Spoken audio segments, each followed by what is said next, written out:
ನಮಸ್ಕಾರ ಸ್ನೇಹಿತರೆ, ಇವತ್ತಿನ ರೆಸಿಪಿ ಕಾಜು ಮಶ್ರೂಮ್ ಗ್ರೇವಿ. ತುಂಬ ಸಿಂಪಲ್ಲಾಗಿ ಮಾಡೋವಂಥದ್ದು, ಹಾಗೆ ತುಂಬ ಟೇಸ್ಟಿಯಾಗಿರುತ್ತೆ. ಅನ್ನಕ್ಕೆ, ಚಪಾತಿಗೆ ಎಲ್ಲದಕ್ಕೂ ತುಂಬ ಚೆನ್ನಾಗಿರುತ್ತೆ. ಅದಕ್ಕೆ ನಾನಿಲ್ಲಿ ಫಸ್ಟು ಮಶ್ರೂಮ್ಸ್ನೆಲ್ಲ ನೀಟಾಗಿ ವಾಶ್ ಮಾಡಿಕೊಂಡು ಒಂದು ಬಟ್ಲಿಗೆ ತೆಗೆದಿಟ್ಕೋತಾ ಇದ್ದೀನಿ. ಈಗ ಇದನ್ನು ಸಣ್ಣ ಸಣ್ಣದಾಗಿ ಕಟ್ ಮಾಡ್ಕೊಳ್ಳೋಣ. ಅಂದರೆ ನಿಮ್ಗೆ ಯಾವ ಸೈಜ್ಗೆ ಮಶ್ರೂಮ್ ಬೇಕೋ ಆ ಸೈಜ್ಗೆ ಕಟ್ ಮಾಡ್ಕೋಬೋದು. ಇಷ್ಟೇ ಸಣ್ಣ ಇಷ್ಟೇ ದಪ್ಪ ಆಗಿ ಕಟ್ ಮಾಡಬೇಕಂತ ಏನಿಲ್ಲ. ನಾನು ಈ ಸೈಜ್ಗೆ ಕಟ್ ಮಾಡಿ ತಗೋತಾ ಇದ್ದೀನಿ. ಇವಾಗ ಇದಕ್ಕೊಂದು ಮಸಾಲೆ ರೆಡಿ ಮಾಡ್ಕೊಳ್ಳೋಣ ಮ್ಯಾರಿನೇಷನ್ಗೋಸ್ಕರ. ಅದಕ್ಕೆ ಒಂದು ಸಣ್ಣ ಕಪ್ನಷ್ಟು ಮೊಸರನ್ನ ಹಾಕೋತಾ ಇದ್ದೀನಿ. ಹಾಗೆ ಅದಕ್ಕೊಂದು ಟೇಬಲ್ ಸ್ಪೂನಷ್ಟು ಶುಂಠಿ ಬೆಳ್ಳುಳ್ಳಿ ಪೇಸ್ಟು, ಹಾಗೆ ಒಂದು ಸ್ವಲ್ಪ ಧನಿಯಾ ಪುಡಿನ ಹಾಕೋತಾ ಇದ್ದೀನಿ. ನೆಕ್ಸ್ಟು ನಿಮಗೆ ಖಾರಕ್ಕೆ ಬೇಕಾಗಿರೋಷ್ಟು ಖಾರದ ಪುಡಿನ ಹಾಕ್ತಾಯಿದ್ದೀನಿ, ಮೆಣಸಿನ್ಕಾಯಿ ಪುಡಿ, ಮತ್ತು ಒಂದು ಸ್ವಲ್ಪ ಅರಿಶಿನ ಪುಡಿನ ಹಾಕ್ತಾಯಿದ್ದೀನಿ. ಹಾಗೆ ಒಂದು ಸ್ವಲ್ಪ ಗರಂ ಮಸಾಲೆ ಪುಡಿನ ಸೇರಿಸ್ಕೊತಾ ಇದ್ದೀನಿ.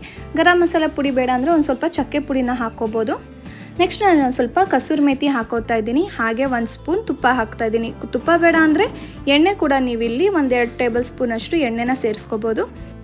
ಮತ್ತು ಒಂದು ಸ್ವಲ್ಪ ಉಪ್ಪನ್ನ ಹಾಕ್ಕೊಂಡು ನೀಟಾಗಿ ಇದನ್ನು ಮಿಕ್ಸ್ ಮಾಡ್ಕೊತಾ ಬನ್ನಿ. ಈ ರೀತಿ ಸ್ಮೂತಾಗಿ ಮಿಕ್ಸ್ ಮಾಡ್ಕೊಂಡ್ಮೇಲೆ ಅದಕ್ಕೆ ನಾನು ಕಟ್ ಮಾಡಿ ಇಟ್ಕೊಂಡಿರೋಂಥ ಮಶ್ರೂಮ್ಸ್ನ ಹಾಕ್ಕೊಂಡು ಚೆನ್ನಾಗಿ ಮಿಕ್ಸ್ ಮಾಡ್ಕೊತಾ ಇದ್ದೀನಿ. ಎಲ್ಲ ಮಶ್ರೂಮ್ಸ್ಗೂ ಈ ಮಸಾಲೆ ಚೆನ್ನಾಗಿ ಕೋಟ್ ಆಗಬೇಕು.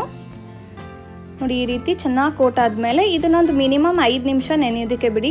ನಿಮ್ಮ ಹತ್ರ ಟೈಮ್ ಇತ್ತು ಅಂದರೆ ಒಂದು 10-15 ನಿಮಿಷ ಕೂಡ ಬಿಡ್ಬೋದು. ಈಗ ನಾನಿಲ್ಲಿ ಒಂದು ಬಾಣಲಿಗೆ ಒಂದು ಸ್ವಲ್ಪ ಎಣ್ಣೆನ ಹಾಕ್ಕೋತಾ ಇದ್ದೀನಿ. ಎಣ್ಣೆ ಒಂದು ಸ್ವಲ್ಪ ಬಿಸಿ ಆಗ್ತಿದ್ದಂಗೆ ಪಲಾವ್ ಎಲೆ, 2 ಲವಂಗ ಹಾಕೋತಾ ಇದ್ದೀನಿ. ಹಾಗೆ ಒಂದು ಏಲಕ್ಕಿ, ದಪ್ಪ ಏಲಕ್ಕಿ ಬರುತ್ತಲ್ಲ ಅದು, ಅನಾನಸ್ ಹೂವು, ಮತ್ತು ಒಂದು ಸ್ವಲ್ಪ ಚಕ್ಕೆ, ಮತ್ತು ಒಂದು ಸ್ವಲ್ಪ ಸೋಂಪು, ಎಲ್ಲ ಬೇಸಿಕ್ ಮಸಾಲೆ ಐಟಮ್ಸ್ನ ಇದಕ್ಕೆ ಹಾಕ್ಕೊತಾ ಇದ್ದೀನಿ. ಒಂಚೂರು ಇದನ್ನು ಬಿಸಿ ಮಾಡ್ಕೊಂಡ್ಮೇಲೆ ಸಣ್ಣದಾಗಿ ನಾನಿಲ್ಲಿ 2 ಮೀಡಿಯಮ್ ಸೈಜ್ ಈರುಳ್ಳಿನ ಕಟ್ ಮಾಡಿ ಇಟ್ಕೊಂಡಿದ್ದೆ. ತುಂಬ ಸಣ್ಣದಾಗಿ ಕಟ್ ಮಾಡಿಕೊಂಡ್ರೆ ತುಂಬ ಚೆನ್ನಾಗಿರುತ್ತೆ. ಆ್ಯಕ್ಚುಲಿ ಇದಕ್ಕೆ ಫಸ್ಟ್ ಗೋಡಂಬಿ ಹಾಕಬೇಕಿತ್ತು, ಬಟ್ ನಾನು ಗೋಡಂಬಿ ಹಾಕಿರಲಿಲ್ಲ. ಈಗ ಹಾಕೋತಾ ಇದ್ದೀನಿ. ನೀವು ಮಸಾಲೆ ಐಟಮ್ಸ್ ಎಲ್ಲ ಹಾಕಿದ್ಮೇಲೆ ಗೋಡಂಬಿ ಹಾಕ್ಕೊಂಡು ಒಂದು ಸ್ವಲ್ಪ ಹುರಿದ್ಮೇಲೆ ನೆಕ್ಸ್ಟ್ ನೀವು ಅದಕ್ಕೆ ಈರುಳ್ಳಿ ಹಾಕೋಬೋದು. ಈಗ ಈರುಳ್ಳಿ ಒಂದು ಸ್ವಲ್ಪ ಫ್ರೈ ಆದಮೇಲೆ ನಾನು ಟೊಮೆಟೊನ ಹಾಕ್ತಾಯಿದ್ದೀನಿ. ಇಲ್ಲಿ ನಾನು 3 ಮೀಡಿಯಮ್ ಸೈಜ್ ಟೊಮೆಟೊನ ಸೇರಿಸ್ಕೊಳ್ತಾ ಇದ್ದೀನಿ. ನಾಟಿ ಟೊಮೊಟೊ ಹಾಕ್ಕೊಳಂಗಿದ್ರೆ 2 ಹಾಕ್ಕೊಳ್ಳಿ, ಇಲ್ಲಾಂದರೆ ತುಂಬ ಹುಳಿ ಬಂದುಬಿಡುತ್ತೆ. ಈಗ ಟೊಮೆಟೊ ಎಲ್ಲ ಒಂದು ಸ್ವಲ್ಪ ಬೆಂದಿದೆ, ಸಾಫ್ಟ್ ಆಗಿದೆ, ಈರುಳ್ಳಿ ಕೂಡ ಅಷ್ಟೇ. ಈಗ ನಾವು ನೆನೆಸಿಟ್ಕೊಂಡಿದ್ವಲ್ಲ ಮಸಾಲೆ ಜೊತೆ ಮಶ್ರೂಮ್ಸ್ನ, ಅದನ್ನೇ ಇದಕ್ಕೆ ಸೇರಿಸ್ಕೊತಾ ಇದ್ದೀನಿ.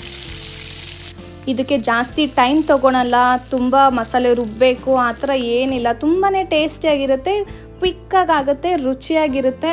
ನೀವು ಒಂದು ಸತಿ ಟ್ರೈ ಮಾಡಿ. ಚಪಾತಿ, ದೋಸೆ, ಪೂರಿ ಎಲ್ಲದಕ್ಕೂ ತುಂಬ ಚೆನ್ನಾಗಿರುತ್ತೆ. ಇದನ್ನೆಲ್ಲ ಒಂದು ಸತಿ ಚೆನ್ನಾಗಿ ಮಿಕ್ಸ್ ಮಾಡಿಕೊಂಡು ಒಂದು 10-15 ನಿಮಿಷ ಇದನ್ನು ಮೀಡಿಯಮ್ ಉರಿಯಲ್ಲಿ ಬೇಯೋದಕ್ಕೆ ಬಿಡಿ. ಮಧ್ಯ ಮಧ್ಯ ತಿರುಗಿಸ್ತಾ ಬರಬೇಕು. ನೋಡಿ, ಈಗ ಎಣ್ಣೆ ತುಪ್ಪ ಎಲ್ಲನೂ ಗ್ರೇವಿಯಿಂದ ಸಪ್ರೇಟ್ ಆಗಿದೆ. ಅಂದರೆ ಮಸಾಲೆ ಎಲ್ಲ ಚೆನ್ನಾಗಿ ಬೆಂದಿದೆ. ನೋಡ್ತಿರ್ಬೋದು ಎಷ್ಟು ಚೆನ್ನಾಗಿ ಕಾಣ್ತಿದೆ ಅಂತ. ನೋಡೋಕ್ಕೆ ಎಷ್ಟು ಚೆನ್ನಾಗಿದೆ, ಇನ್ನು ತಿನ್ನೋದಕ್ಕೆ ಎಷ್ಟು ಚೆನ್ನಾಗಿರೋದಿಲ್ಲ. ನೀವು ಈ ಟೈಮಲ್ಲಿ ಉಪ್ಪು ಖಾರ ಎಲ್ಲ ಕರೆಕ್ಟಾಗಿದೆಯಾ ಅಂತ ಒಂದು ಸತಿ ಚೆಕ್ ಮಾಡ್ಕೊಳ್ಳಿ. ಕೊನೆಯದಾಗ ಒಂದು ಸ್ವಲ್ಪ ಕೊತ್ತಂಬರಿ ಸೊಪ್ಪನ್ನ ಕಟ್ ಮಾಡಿ ಹಾಕೋತಾ ಇದ್ದೀನಿ.